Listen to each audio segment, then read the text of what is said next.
Issue 161.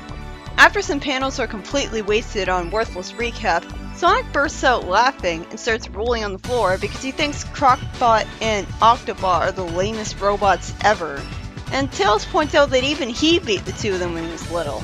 After Tails pulls Sonic away from an attack while flying, Rouge seems to immediately smile at Scourge's new look, saying, "You've changed," which I like, and Scourge says, "For the better, babe. No more lame, evil twin shtick for me." Right, which is why he proceeds to never do another evil thing stereotypically expected of an evil twin again. Oh wait, that doesn't happen. That's the interesting thing about Scourge. He's so preoccupied with not wanting to be a twin that he forgets that if he's still the evil part of evil twin, he hasn't really proven anything. He's still acting exactly how he's expected to. When Locke approaches him, he puts his hand up, surrounded by blue light. I really wish I knew what the hell that was supposed to mean. Is it representing a freezing time of chaos control because his transformation told him he can do that now? Or is it just an anime background? He then punches Locke in the face, which you'd think he would have been able to do running at him at the speed of sound last time without needing a transformation. Why couldn't Locke have made him miss this time? After he effortlessly knocks him out with some basic attacks, we see Fiona expressing admiration and excitement at seeing Sonic spin dashing the chin of Crocbot and Octobot, saying, "Man oh man, look at him go!" I bet Scourge could do the exact same thing. Bean walks by all casually saying goodbye to Fiona, and she says angrily, "You try to blow up my boyfriend and then decide you can just walk out?" So the freedom fighters never tied him and Bart up or put handcuffs on them. I know they're distracted by those robots, but still! Bean says that he was going to ask Fiona if she wanted to come along with him like the good old days, causing her to be upset at the notion because she's a freedom fighter now, and Bean doesn't believe that she really is one. Rouge actively refuses to let Scourge kill anyone around her, and surprisingly he simply complies and spares Locke, calling her a spoil sport. I guess that really proves he's just as lonely and desperately craving affection as last time, since he's willing to agree to no killing if it means having a girlfriend. I wonder if Fiona could get him to agree to that policy, since he's clearly following right away with her, at least when she's actually there. Rouge then asks him how he plans on getting to Knothole so fast to fight Sonic, while calling him Sonic because naturally, like I said last issue, he didn't make it too clear that he wanted to be called Scourge now. Confusingly, he doesn't immediately tell her to never call him Sonic again and to call him Scourge from now on. Instead, he forgives it and just says that he's following his instinct and intuition. He touches Master Emerald and warps with Chaos Control. So again, instinct and intuition. I guess the transformation warped his brain a tiny bit so that he knows that he can do Chaos Control now. When he goes to Sonic and he learns about what happened, Sonic gets mad at him saying, "I happen to like Knucks' dad." And for some reason, Scourge calls Sonic a punk, even though Sonic's not a criminal at all. If anything, he'd be calling him dork. The only explanation I could think of is that most of the time, the people Scourge targets to victimize are punks, and it just naturally slips out of him as an insult now. After Crocbot grabs all three hedgehogs, he tells Shadow that he's doing nothing to help, since he naturally instinctively doesn't want to help Eggman against Sonic.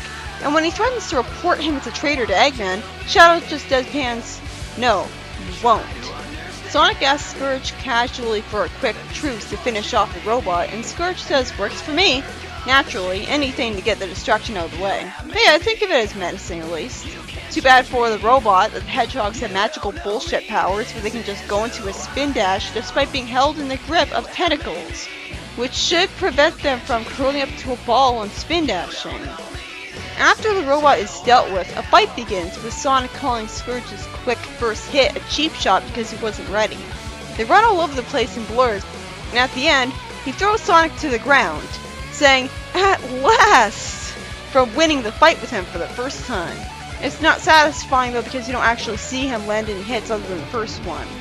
He then is eager to start a fight with Shadow afterwards when he says, "Enough," just because he's there, a natural extension of Sonic who's also like that to a lesser extent. And this causes him to start a fight with Shadow by flipping him. To his surprise, and mine, he gets attacked by all of the hedgehogs and looks all nervous despite trying to talk tough about winning with bravado, another very Sonic-like thing of him. And after Tails gets a lucky hit, punching him in the head, and he grabs Tails by the neck, but clearly taking it easy on him with the grip since Tails isn't acting at all like he can't breathe, and merely looks mad at him.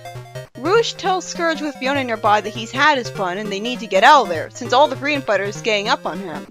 Led by Fiona telling them, "We stood by long enough." So instead of immediately running in a circle to create a tornado to carry them all away, Scourge doesn't think of that, due to a lack of combat experience compared to Sonic, I guess, and instead runs away to keep up with Rouge, telling her that they need a Chaos Emerald to warp back to Angel Island.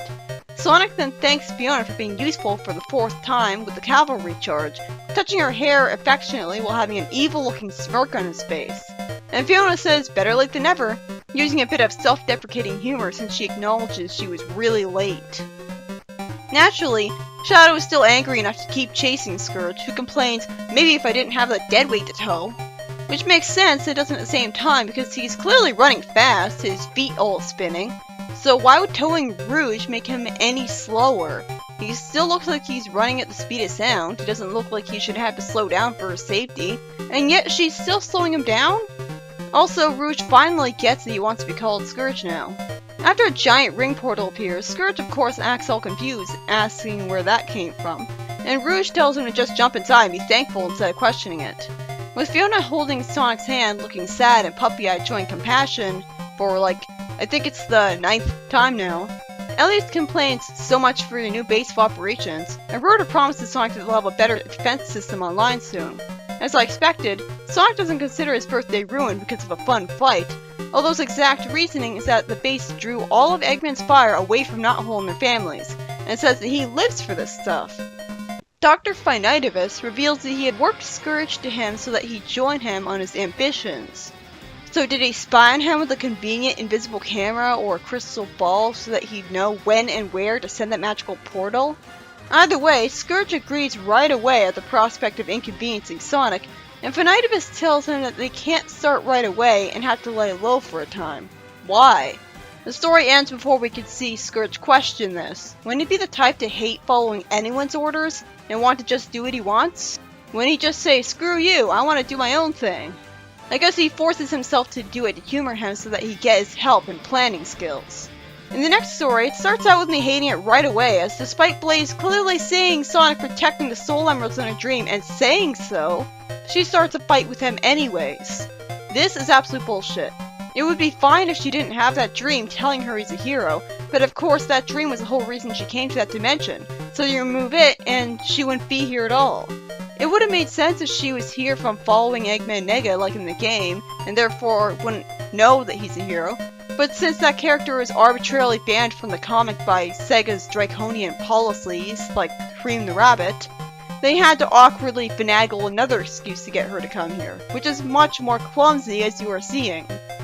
After Sonic lures her into a place where he can actually use his speed, and then notices she's enjoying this somehow when she's not smiling at all, he gets a clever idea to create a tornado around Blaze, thinking that the vortex will run out of oxygen if he does so. This causes Blaze to complain that she can't maintain the flame, and she collapses from being unable to breathe right away. That was fast. She can't hold her breath for very long at all, can she? Sonic asks for at least a temporary truce and some introductions so he can know who he's fighting. Blaze says that she will now haunt his dreams like he haunted hers, and somehow she's able to warp back to the Soul Dimension while saying she doesn't have need of him right now. Does she have a Soul Emerald to warp her with? Why the hell didn't the robots find it when she was unconscious? She went from fighting him, thinking he was evil enough to deserve that, to suddenly believing he's a hero again, and saying she'll need his help later. What kind of writing is that? The first story was by Ian Flynn, and as Scourge, after sparing Locke because he wants to keep having Rouge around as a girlfriend, fights Sonic and Shadow after they somehow escape the grips of a tentacle bot and spin dash it apart. They could have easily had it not drawn so that they were being held by the tentacles and had it make sense. The fight is underwhelmingly short-lived, as Rouge retreats from Fiona leading a cavalry, lampshading how the other heroes have stood by doing nothing for way too long. And Scourge goes with Rouge to keep having a girlfriend. Also, Fiona sees Bean try to invite her to come hang out with him again, and she's too stunned at being asked that, when she's a freedom fighter, to actually explain why she left Bean and Bark in the first place. That was annoying. I assume it's because her personalities annoyed her. Either way, it introduces the concept of quitting to her. And at the end, Scourge is employed by Dr. Finitevus because he somehow knew about what Scourge was doing. I don't know, maybe the Dark Legion kept invisible cameras in the Master Emerald Chamber, and he wants to have an evil plan inconveniencing Sonic. I don't really understand why. He wasn't really a villain the last time we saw him. The last thing he did was the horrible crime of saving the Echidnas from prison camps and allowing Lee and Duh to stage Locke's rescue. Ooh, evil!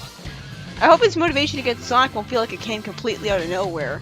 I get his resentment of Knuckles since he took too long to get to Angel Island when Eggman was there, but Sonic never did anything to him. Tanya Del Rio wrote the second story, and it was a mess, simply put. This was on the level of Super Sonic vs. Hyper Knuckles in terms of, let's arbitrarily have two characters fight because worthless fan service. Maybe if Blaze was somehow brainwashed, I could understand, like Eggman put 3 brainwashing chips in her since she was in his base after all. Of course, then you'd have to write a way for her to get those chips out of her. The story's ruined by the giant plot hole of Blaze fighting Sonic when the whole reason she came here was from a dream where he was the hero. And she shows she remembers that dream later on after he decides not to suffocate her. That power of his was the only cool thing about this. A fight between two powerful characters isn't good unless it's justified. This was just clumsily handled. If it was a literal dream, it wouldn't have made any more sense. Because either way, the two are still supposed to be allies. Maybe if it was an evil twin of Blaze, that would have worked. But then we wouldn't have the fan service appeal to the actual Blaze, because seeing Blaze and Sonic make idiots of themselves fighting each other is appealing to the fans, apparently. Not a good way to end the issue.